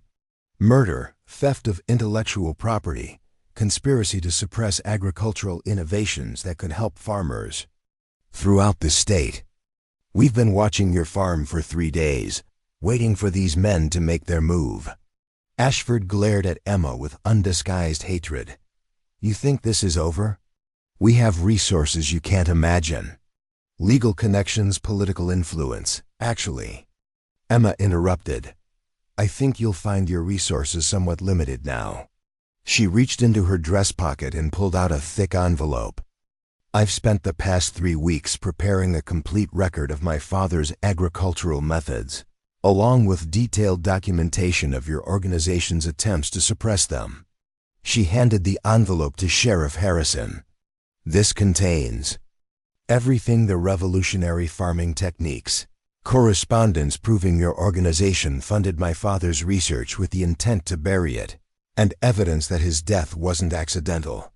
Benjamin stared at Emma in amazement. While he had thought she was simply helping him save his farm, she had been preparing a comprehensive case against the men who had killed her father.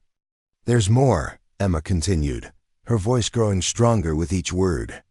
"I've already sent copies of this information to agricultural colleges in 3 states, to the Department of Agriculture in Washington, and to several newspaper editors who specialize in exposing corporate corruption." Ashford's face went ashen as he realized the implications. "You've ruined everything. Years of careful planning.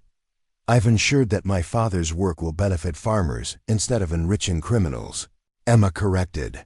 His techniques could increase crop yields by 30% while improving soil health. That knowledge belongs to the people who work the land, not to businessmen who want to control food production for profit. Sheriff Harrison nodded approvingly. We'll see these men stand trial for murder, conspiracy, and attempted kidnapping. Miss Hartwell's testimony should be more than enough to convict them. As the deputies led the prisoners away, Benjamin finally had a chance to process what had happened. Emma had not only saved his farm through her agricultural expertise, but had also engineered the downfall of the criminals who had killed her father. "Why didn't you tell me?" Benjamin asked as they watched the sheriff's wagon disappear down the road. "All these weeks you were planning this confrontation, and I never knew." Emma turned to face him, her gray eyes soft with emotion. "Because I couldn't risk involving you any deeper than necessary. If something had gone wrong, if they had captured me before the sheriff arrived, I wanted you to have plausible deniability." "Emma," Benjamin said gently, "we're partners. You didn't have to face this alone." "I know that now," she replied, reaching out to take his hand. "But for so long, I've had to protect myself and my father's legacy without help. Trusting someone else felt impossible." Benjamin squeezed her hand, marveling at the strength and intelligence of the woman he had fallen in love with. "What happens now? With your father's research published, will you stay here? Or do you need to return to your old life?" Emma was quiet for a moment, looking out at the wheat fields they had planted together. "My old life ended when my father died," she said finally. "Everything I cared about, everything I was working toward, was destroyed by those men. But here, with you, I've found something new, something better." She turned to face Benjamin directly, her expression serious but hopeful. "If you'll have me not as an indentured servant, but as an equal partner, I'd like to stay. We could build something remarkable here. A model farm that demonstrates what's possible when science and hard work combine." Benjamin felt his heart soar at her words. "Emma Hartwell," he said softly, "would you do me the honor of becoming my wife?" Her smile was radiant as she nodded. "Yes, Benjamin Crawford. I would be honored to marry you." As they embraced in the farmyard where they had faced death together, Benjamin reflected on the extraordinary journey that had brought them to this moment. 6 weeks ago, he had been a desperate man facing certain ruin. Now he stood with the woman he loved, surrounded by thriving crops, with a future full of possibility. "There's one thing I need to know," Benjamin said as they walked toward the house together. "That first day at the auction, you looked at me differently than the other bidders. Did you choose me somehow?" Emma laughed, the sound bright and joyful. "After weeks of careful silence, I was evaluating all the potential buyers, trying to determine who might be most likely to treat me fairly. When you bid on me, you had the look of someone who understood desperation, but hadn't lost hope.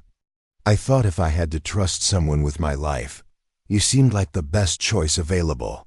"So you did choose me," Benjamin said with wonder. "We chose each other," Emma corrected, "and we chose well." As they reached the farmhouse porch, Benjamin paused to look back at the fields where their winter wheat was growing strong and green. In 3 days, his debt to the bank would come due. But he no longer feared that deadline. Emma's agricultural innovations had already begun to transform his farm's productivity, and her father's methods would ensure continued success. More importantly, they would marry and build a life together based on mutual respect, shared knowledge, and the kind of partnership that could weather any storm. The struggling farmer who had purchased a mute girl at market had discovered that sometimes the most desperate gambles yield the greatest rewards. Emma's first words had indeed changed everything, not just by breaking her silence, but by exposing the truth and freeing the knowledge that would revolutionize agriculture.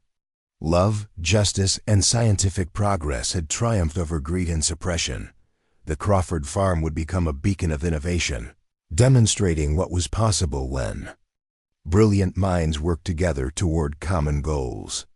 And the love story that began with desperate circumstances would endure as a testament to the power of trust, courage, and the belief that some things are worth fighting for. 5 years after that fateful November morning when 3 dangerous men had threatened to destroy everything Benjamin Crawford held dear, the farmstead bore no resemblance to the failing operation he had once faced losing to foreclosure. Where drought-stricken fields had once stretched toward the horizon in brown desolation, now vibrant crops grew in carefully planned rotations that demonstrated the revolutionary techniques Emma Hartwell Crawford had inherited from her murdered father. The Crawford Agricultural Research and Education Center, as it had become officially known throughout Ohio and the broader Midwest, attracted visitors from across the continent. Farmers traveled from as far as California and the Canadian territories to learn the methods that had transformed a failing homestead into one of the most productive and scientifically advanced operations in North America. Agricultural College. Professors brought entire classes of students to study soil science techniques that increased yields by 40%, while actually improving long-term land health.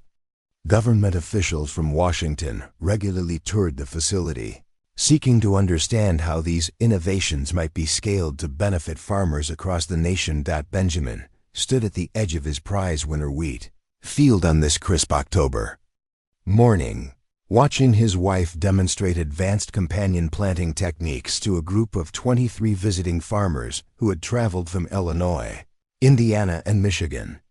Emma's transformation from the silent, terrified woman he had purchased at a labor auction to a confident agricultural educator, researcher, and nationally recognized expert was nothing short of miraculous. Yet Benjamin found her most beautiful when she was in her element like this, sharing knowledge that could help others build better lives for their families. The fundamental principle you must understand, Emma was explaining to her attentive audience, her voice carrying clearly across the demonstration plot, is that soil is not merely dirt. It's a complex, living ecosystem teeming with microscopic organisms that form partnerships with plant roots. When you work with these natural processes instead of fighting them, you can achieve yields that traditional farming methods would consider impossible. She knelt gracefully beside a thriving stand of corn, her movements confident and professional. As she demonstrated the soil testing techniques that had become standard practice on the Crawford farm, her hands, once pale from indoor living, were now sun-bronzed and capable, equally skilled at delivering babies in the community and analyzing soil composition with scientific precision. This cornfield, Emma continued, gesturing toward the impressive stands of grain surrounding them, is producing 68 bushels per acre using methods that actually improve soil fertility rather than depleting it. 5 years ago, this same land was yielding barely 12 bushels per acre and losing topsoil every season. A weathered farmer from Indiana raised his hand. Mrs. Crawford, my family's been working the same land for 30 years, and we're seeing yields drop every season, despite using more fertilizer each year. How long does it take to see improvements using your father's methods? Emma's smile illuminated her entire face, an expression that still made Benjamin's heart race after 5 years of marriage. That depends on several factors: your starting soil condition, local climate patterns, and how consistently you apply the integrated techniques. But I can tell you that most farmers see measurable improvements within the first growing season, with dramatic results by the 3rd year. She moved to a detailed chart mounted on an easel, showing yield comparisons from farms across the region that had adopted Professor Hartwell's methods. The data was compelling, not only increased production, but reduced costs as farmers learned to work with natural processes rather than constantly fighting them with expensive chemical inputs. The beautiful thing about these techniques, Emma continued, is that they're based on understanding natural systems rather than trying to impose artificial solutions. Once you learn to read what your soil is telling you, Farming becomes a partnership, with the land rather than a battle against it. The visiting farmers scribbled notes eagerly, their faces showing the kind of hope that Benjamin remembered feeling when Emma first began sharing her knowledge with him. These educational sessions had become regular events at the Crawford farm, with Emma and Benjamin hosting groups of farmers, agricultural students, researchers, and government officials throughout the growing season. They charged nothing for these visits, considering the sharing of knowledge a moral obligation rather than a business opportunity. As the formal demonstration concluded and visitors gathered around Emma for individual consultations, Benjamin made his way toward the expanded farmhouse where the sounds of children's laughter drifted from the large kitchen garden. The house itself had been thoughtfully enlarged and modernized while carefully preserving its historic character and family heritage. Emma had designed a comprehensive library and research office where she continued developing and refining her father's techniques, corresponding with agricultural experts across 2 countries, and maintaining detailed records of every experiment conducted on their land. The research office had become a pilgrimage destination for agricultural scientists. Its shelves held Professor Jonathan Hartwell's original notebooks, recovered from his Cleveland laboratory after the criminal conspiracy was exposed, alongside Emma's own extensive research journals. Scientific journals from universities across America lined the walls, while careful correspondence with innovative farmers from around the world continued, expanding the knowledge base that had started with one man's revolutionary insights. "Papa, Papa," called familiar voices from the garden. Benjamin grinned as he saw his children racing toward him through the neat rows of vegetables. 6-year-old Mary Crawford led the charge, her dark curls bouncing and her green eyes bright with the excitement of discovery. Behind her, 4-year-old Jonathan toddled as fast as his sturdy legs could carry him, determined not to be left behind by his adored older sister. Bringing up the rear, 2-year-old Sarah moved with the careful concentration of a toddler navigating uneven ground.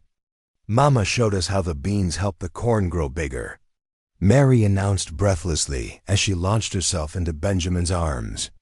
"They have special bacteria that make food for the corn roots." Benjamin lifted his eldest daughter, marveling, as always, at her enthusiasm for concepts that would have been incomprehensible to most adults just a decade earlier. Emma's teaching methods made complex scientific principles accessible to learners of all ages, from visiting university professors to their own children who were growing up immersed in agricultural innovation. "And did she show you how the squash plants protect the soil?" Benjamin asked, settling Mary on his shoulders while scooping up Jonathan with his free arm. "Yes. It's called companion planting, and it's like the plants are all friends helping each other." Mary's explanation was both scientifically accurate and charmingly simplified. "Mama says when I'm bigger, I can design my own experiments to discover new plant friendships." The children had inherited Emma's intellectual curiosity and Benjamin's practical determination in various combinations. Mary showed clear signs of following her mother's path into agricultural science, asking sophisticated questions about plant biology and soil chemistry that amazed visiting experts. Jonathan displayed a mechanical aptitude that reminded Benjamin of his own father, always eager to understand how farm equipment worked. Little Sarah was still too young to show clear preferences, but she already demonstrated the careful observation skills that were essential for scientific thinking. As the family walked together toward the house, Benjamin noticed several of the visiting farmers lingering to examine the extensive orchards that Emma had established using advanced grafting and breeding techniques. The fruit trees, once failing from neglect and poor soil conditions, now produced abundant harvests while serving as living laboratories for studying optimal growing conditions and disease resistance. "Mr. Crawford," called one of the departing visitors, a middle-aged farmer from western Illinois. "My wife and I can't thank you and Mrs. Crawford enough for sharing this knowledge so freely." Our farm's been declining for 8 years, lost more ground each season to poor yields and soil erosion. But after these 3 days here, I finally understand what we've been doing wrong. You've given us genuine hope again." "That's exactly what we hope to accomplish," Benjamin replied, genuine warmth filling his voice. Emma's father believed that agricultural knowledge should belong to everyone who works the land. Knowledge hoarded is knowledge wasted. The farmer nodded gratefully, his weathered face showing the kind of renewed determination that Benjamin remembered feeling when he first began implementing Emma's techniques. "We'll share everything we learn with our neighbors back home. This is too important to keep to ourselves." As the convoy of visiting farmers' wagons disappeared down the improved road that now led to their farm, Benjamin felt the familiar satisfaction that came with these departures. Each farmer would return home not only with new techniques for their own land, but with knowledge they would share with neighbors and friends, creating an ever-expanding network of innovative agriculture that was slowly transforming farming practices. Across the Midwest, the impact had already exceeded their most optimistic expectations. Letters arrived weekly from farmers across 12 states, reporting improved yields, restored soil health, and renewed profitability using methods they had learned at the Crawford Research Center or from neighbors who had visited. Agricultural colleges were incorporating Professor Hartwell's techniques into their standard curricula. Most remarkably, the Federal Department of Agriculture had begun funding expanded research based on Emma's work, recognizing its potential to revolutionize American food production. As evening approached and the last visitors completed their preparations for departure, the Crawford family gathered on their expanded front porch to enjoy the peaceful conclusion of another successful educational session. Emma emerged from the house carrying baby Thomas, their newest addition, born just 4 months earlier, while the older children settled with their various projects around the comfortable seating area Benjamin had built to accommodate their growing family. Emma took her favorite rocking chair, the one Benjamin had crafted during her pregnancy with Mary, and began nursing baby Thomas while overseeing the older children's activities. Mary worked intently on a detailed drawing of the root systems they had examined that morning, her natural artistic ability combining with scientific accuracy in ways that suggested a promising future career. Jonathan played with wooden blocks, constructing elaborate farm layouts that demonstrated sophisticated understanding of efficient agricultural design. Sarah cuddled with her favorite doll, mimicking her mother's gentle care of the baby. "Another excellent group," Emma observed, settling the baby more comfortably while reviewing the notes she had taken during individual consultations with visitors. The delegation from the Iowa Agricultural College was particularly interested in our drought resistance research. "I think they're planning to establish a similar research program next spring." "That's the 4th college to express serious interest this year," Benjamin noted, taking his chair beside his wife and reaching over to stroke baby Thomas's soft hair. "Word is definitely spreading through academic circles." Emma nodded thoughtfully. Dr. Harrison from Purdue mentioned that agricultural colleges across the country are beginning to require coursework in sustainable farming methods. "My father's theories are becoming mainstream scientific thinking rather than revolutionary ideas." It was a development that filled Emma with profound satisfaction. Professor Jonathan Hartwell's work, which had nearly died with him when corporate interests arranged his murder, was now influencing agricultural education at the highest levels. His daughter had not only preserved his legacy, but had expanded it far beyond what he could have imagined possible. "Papa," Mary said, looking up from her detailed drawing, "Mrs. Henderson asked me if our family was really poor before Mama came. Here, were we actually poor?" Benjamin considered how to explain the desperation and near bankruptcy that had characterized his life before Emma's arrival without frightening his children. "We weren't poor in the sense of not having food or shelter, sweetheart. But the farm was failing, and I was very worried about losing our family's land." But then you saved Mama from the slave market, and everything got better. Mary said with the cheerful directness of childhood, though her terminology made both parents wince slightly. It wasn't exactly a slave market, Emma corrected gently. It was an auction for people who had agreed to work for several years in exchange for basic necessities. And your papa didn't just save me, we saved each other. How did you save Papa? Jonathan asked, temporarily abandoning his block construction. Emma smiled at the question she had answered countless times, but never tired of discussing. Your Papa needed agricultural knowledge to save the farm, and I needed a safe place to continue my father's research.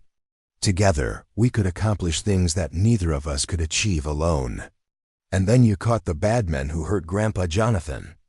Mary added, referring to the criminal conspiracy that had murdered Professor Hartwell. We helped bring them to justice, Emma acknowledged. But more importantly, we made sure your grandfather's discoveries could help farmers everywhere instead of being buried by people who didn't want agriculture to improve. The criminal conspiracy that had killed Professor Hartwell and threatened Emma had been thoroughly exposed and dismantled in a series of trials that had attracted national attention. Marcus Ashford and his associates were serving lengthy federal prison sentences for murder, conspiracy, and corruption. The agricultural innovations they had tried to suppress were now freely available through government programs and agricultural colleges across the country. As the stars began to appear in the darkening sky, Benjamin helped Emma put the children to bed, a process that had become increasingly complex as their family grew but remained one of the day's most cherished rituals. Each child required individual attention. Mary needed to discuss the day's scientific discoveries. Jonathan wanted stories about farm machinery. Sarah insisted on multiple lullabies. And baby Thomas simply needed feeding and gentle rocking. After the children were settled, Benjamin and Emma retired to the library to review plans for the week ahead. The Crawford Research Center hosted a constant stream of visitors, research projects, educational programs, and correspondence that required careful coordination. Emma's reputation as an agricultural scientist had grown to the point where she received invitations to speak at universities and government conferences across the country, though she rarely accepted engagements that would take her away from the farm for extended periods. The delegation from the Department of Agriculture arrives Wednesday, Emma noted, consulting her appointment calendar.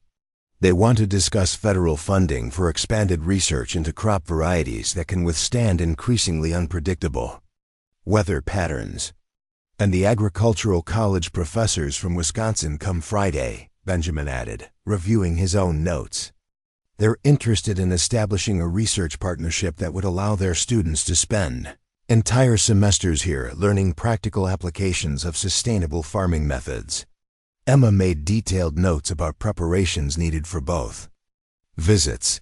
The success of their operation had attracted attention from government officials and academic institutions eager to support agricultural innovation that could benefit the entire nation. While Benjamin sometimes missed the simplicity of their early days together, he understood that their work had implications extending far beyond their own farm or even their own region. The letter from the President's Agricultural Advisory Commission arrived this morning, Emma mentioned casually, though Benjamin could see the excitement in her eyes.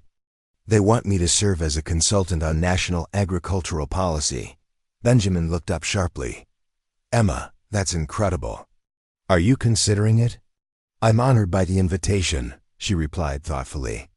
But I'm not sure I want to spend time in Washington when there's so much work to be done here. Policy recommendations are important, but actual demonstration of successful techniques seems more valuable.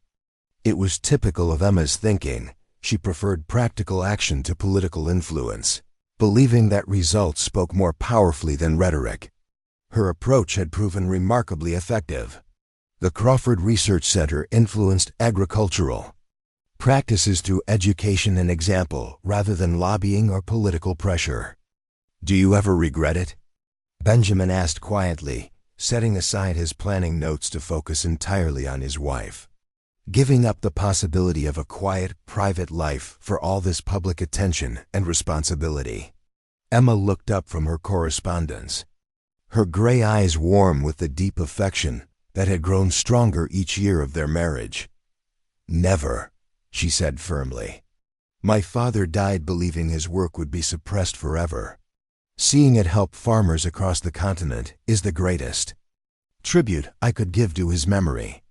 She rose from her desk and moved to the window overlooking their prized wheat field, now silver and peaceful in the moonlight. The same field where they had first worked together, where Benjamin had learned to trust Emma's knowledge, where their partnership had begun to flourish. "Besides," she added with the smile that still made Benjamin's heart skip, "what could be more satisfying than watching seeds of knowledge grow into harvests of prosperity for people who desperately need both?" Benjamin joined her at the window, wrapping his arms around her waist from behind as they looked out at the farm that had become a symbol of what was possible when intelligence, determination, and love worked together toward common goals. The land that had once seemed cursed now supported not only their growing family, but served as a beacon of hope for farmers facing their own struggles with changing climate and economic uncertainty. "I have something to tell you," Emma said softly, leaning back against Benjamin's chest. "Dr. Mitchell confirmed it yesterday when he examined baby Thomas." Benjamin felt his heart rate quicken. "Confirmed what?" Emma turned in his arms, her face glowing with quiet joy. "We're going to have another baby, due next summer." Benjamin stared at his wife in wonder, then swept her into a gentle embrace that acknowledged both his joy and her current condition. "Emma, that's wonderful. Are you feeling well? Is everything progressing normally?" "Perfectly normal," she assured him. "Though I suspect this will be our last child. 5 little ones will be quite enough to manage alongside our research and educational programs." Benjamin laughed, imagining their house with 5 children ranging from toddler to adolescent. "Our visitors will certainly find the environment lively." "Authentic," Emma corrected. "What better way to demonstrate sustainable agriculture than by showing how it can support a thriving family?" As they stood together in the peaceful library, surrounded by the fruits of their partnership and planning for a future that continued to exceed their most optimistic dreams, Benjamin reflected on the extraordinary journey that had brought them to this moment. The struggling farmer who had spent his last $23 on a mute girl at a labor auction could never have imagined the remarkable life that desperate decision would create. Emma's first words had indeed changed everything, not just for them, but for thousands of farmers who now had access to agricultural techniques that could transform their lives and communities. Their love story had become a testament to the power of hope, the value of knowledge, and the extraordinary things that become possible when 2 people choose to trust each other completely. The Crawford Agricultural Research and Education Center would continue to flourish, spreading innovation and prosperity throughout the farming communities of America and beyond. And in the quiet moments between their public responsibilities, Benjamin and Emma Crawford would continue to marvel at the miracle of their partnership, a love that had grown from desperate circumstances into something that would benefit generations yet to come. Their legacy would be measured not only in the crops that grew more abundantly because of their work, but in the families fed, the farms saved, and the knowledge shared freely with all who needed it.